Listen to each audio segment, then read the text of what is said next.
Ассалому алайкум тамошобинони муҳтарам. Хушомадед ба барномаи тафсир дар канали ютуби Бунёди Бузургмеҳр. Ман Ҷамшед Ёров ҳуқуқшинос мебошам ва дар ин навбат мехостам ба шумо моддаи 13 Кодекси ҷиноятии Ҷумҳурии Тоҷикистон ва ҳамчунин моддаи 20 Сарқонуни Ҷумҳурии Тоҷикистон, ки дар бораи қувваи бозгашти қонуни ҷиноятӣ сухан меронанд, як маълумот пешниҳод кунам ва ин моддаро тафсир карда ба шумо диҳам.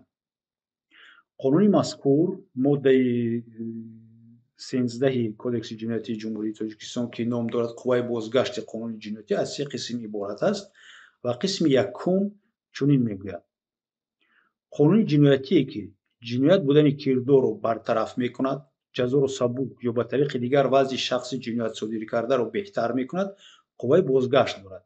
яъне ба ашхосе татбиқ мегардад, ки то эътибор пайдо кардани чунин қонун кирдор содир карданд. аз ҷумла ба ашхосе ки муҳлати ҷазоро адо мекунад ё аллакай кардааст, вале доғи судӣ то ҳол дорад. аз лаҳзаи эътибор пайдо кардани қонуне ки ҷиноят будани кирдорро бартараф мекунад, кирдори то эътибор пайдо кардани қонун содиршуда ҷиноят ҳисоб намешавад. ин чӣ маъно дорад? маъмулан мо ҳамагон медонем, ки қонунҳои нав, ҳамчунин тағйирот ва иловаҳое ки ба қонунҳо дароварда мешаванд, ба он муносибатҳои ҷамъиятие ки дахл доранд, ки баъди ба қувваи қонунӣ даромадани ҳамин қонунҳои нав қабул кардашуда тааллуқ доранд. дар мавриде ки мо ҳоло тафсир карда истодаем, ҳамин моддаи 13, дар ин ҷо баръакс меравад. дар ин ҷо қонун қувваи бозгашт дорад, яъне ки ба он амалҳое ки дахл дорад, таъсир мерасонад, ки то пайдо шудани ин қонунҳо ба амал омаданд. мисол, агар дар давраи шӯравӣ ба ёди шумо бошад, барои хариду фурӯши ягон амвол ва онро қиматтар дар ягон ҷои дигар фурӯхтан, спекулятсия, ҷавобгарии ҷиноятӣ мавҷуд буд. вале айни ҳол чунин ҷавобгарии ҷиноятӣ нест. ин маънои онро дорад, ки бо қонунҳои нав ҳамин амали ҷиноятӣ, спекулятсия, аллакай ҳамчун кирдори ҷиноятӣ ҳисобида намешавад. хеле ки дар аввали ҳамин қисми якуми модда ман хонда гуфтам, оварда шудааст, ки қонуни ҷиноятие ки ҷиноят будани кирдорро бартараф мекунад. яъне ки агар ягон қонун, ягон тағйирот ё илова ягон кирдорро, ки пеш ҷиноят буду, айни ҳол онро ҷиноят ҳисоб намекунад, онро декриминализатсия ба гуфти ҳуқуқшиносон мекунад, яъне онро иҷозат медиҳад, татбиқ карда мешавад. ба кӣ татбиқ карда мешавад? ба он ашхосе ки аллакай ҳамин кирдорро содир кардааст, дар рафти тафтишот аст парвандааш, ё ин ки аллакай ҷазоашро гирифтааст, аллакай муҳлати ҷазоро адо карда истодааст, ё ин ки аллакай муҳлати ҷазоро адо кард, вале доғи судӣ то ҳол пӯшида нашудааст, хомӯш карда нашудааст, ба онҳо дахл дорад. яъне ки агар шахс пеш ягон амали ҷиноятиро содир кард, вале бо гузаштани муддат қонунгузор қонуне қабул кард, ки ин амал аллакай ҷиноят ҳисобида намешавад, пас чунин ҳисоб кардан мумкин ҳаст, ки ин шахс ҷиноят содир накардааст ва ӯ фавран бояд ки озод карда шавад. агар ягон ҷазои ҷаримаву дигар бошад, аз ҷаримаву аз дигар ҷазоҳои иловагӣ бояд озод карда шавад. ва ҳамчунин ин шахс ҷинояткор ҳам ҳисобида намешавад. дар охири қисми якум оварда шудааст, ки аз лаҳзаи эътибор пайдо кардани қонуне ки ҷиноят будани кирдорро бартараф мекунад, кирдори то эътибор пайдо кардани қонуни содиршуда ҷиноят ҳисоб намешавад. на амалаш ҷиноят ҳисоб мешавад, на худи шахс ҷинояткор ҳисобида намешавад. қисми дуюми моддаи 13 чунин мегӯяд: агар қонуни нави ҷиноятӣ ҷазои кирдореро, ки шахс барои содир кардани он муҳлати ҷазоро адо мекунад, сабук созад, ҷазои таъиншуда бояд мутобиқи ҳадди болоии ҷазое ки қонуни ҷиноятӣ нав муайян кардааст ихтисор карда мешавад.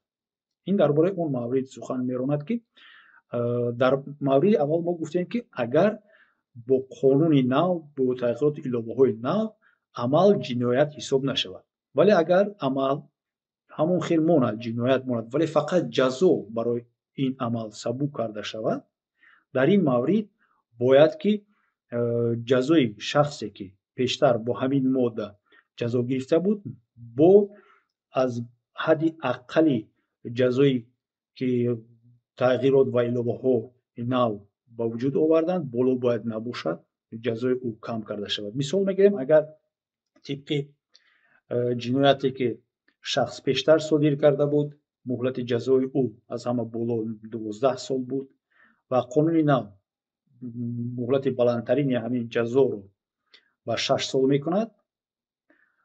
баъд аз қувваи қонунӣ гирифтани ин тағйирот ва иловаҳо ва ин қонуни ҷиноятии нав, бояд шахс аз он 12 соле ки гирифтааст, бояд ки ҳатман муҳлати ҷазояш ба 6 сол поён фароварда шавад. Чунки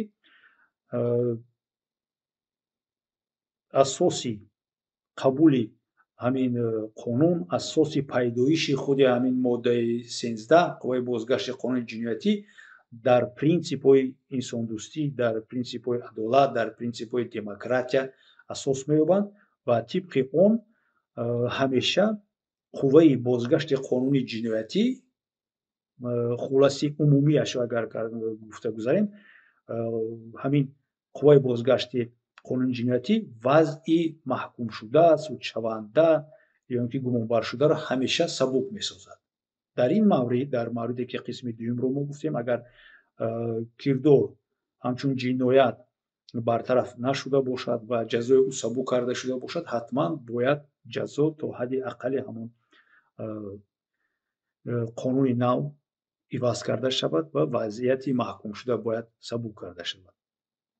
ва қисми сеюми ҳамин қонун, моддаи 13 кодекси ҷиноятии ҷумҳурии Тоҷикистон дар бораи он сухан меронад ки қонуни ҷиноятие ки ҷиноят будани кирдорро муқаррар менамояд, ҷазоро пурзур мекунад ё ба тариқи дигар баъзи шахсро ки ин кирдорро содир намудааст бадтар месозад, қувваи бозгашт надорад.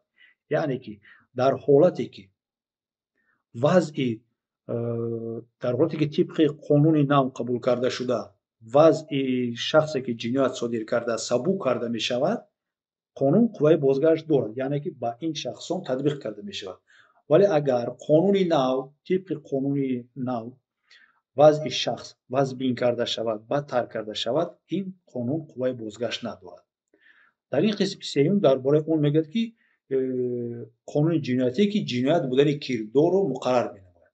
ягон амал вақташ ҷиноят ҳисоб намешуд ва шахс ин корро кард, ҳама медонанд ки ин корро кард ва баъд аз 1 моҳ, 2 моҳ ё ки 1 сол қонун пайдо мешавад ки ҳамин амали содир кардаи ин шахс, мисол мегӯем, чӣ мисол биёрем,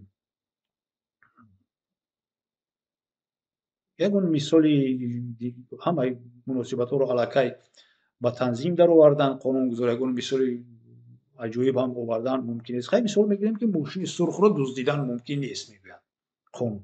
Неки ҳама медонем ки ҳамин одам як вақтҳо мошини сурх дуздида буд. дар ин маврид ягон кас ӯро ба ҷавобгарии ҷиноятӣ наметавонад кашад, чунки вақте ки вазъияти шахсе ки ҷиноят содир кардааст, амали содир кардааст бадтар карда мешавад, қувваи бозгашти қонун таъсир намекунад.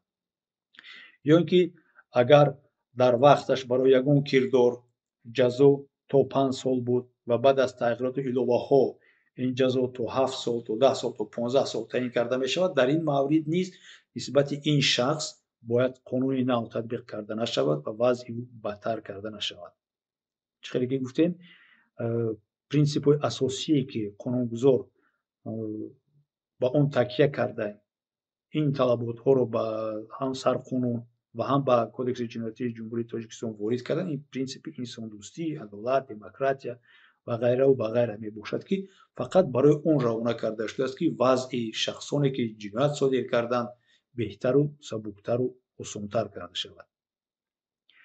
ин буд дӯстони азиз тафсири мухтасари моддаи 13 кодекси ҷиноятии ҷумҳурии Тоҷикистон ки ном дошт қувваи бозгашти қонуни ҷиноятӣ. хулоса карда гӯем, қонуни наве ки қабул карда мешавад қувваи бозгашт дорад дар ҳамон маврид, агар ӯ вазъи шахсе ки содир кардааст ягон амал сабук созад ва агар қонуни нав вазъи шахсро вазъбин кунад, ӯ бозгашт надорад. ташаккури зиёд дӯстони гиромӣ, ки барномаи моро тамошо кардед. аз шумо эҳтиромона хоҳиш мекунем, ки барои паҳн кардани ин барномаи мо, барое ки ҳарчанд бештар шаҳрвандони мо дар бораи ҳуқуқ ва ҳуquqдориҳои худ хабардор шаванд, аз лайку обуна шудан бар канали мо фаромӯш накунед. ташаккури зиёд барои тамошо кардани ин барнома. То боздид, дӯстони гиромӣ.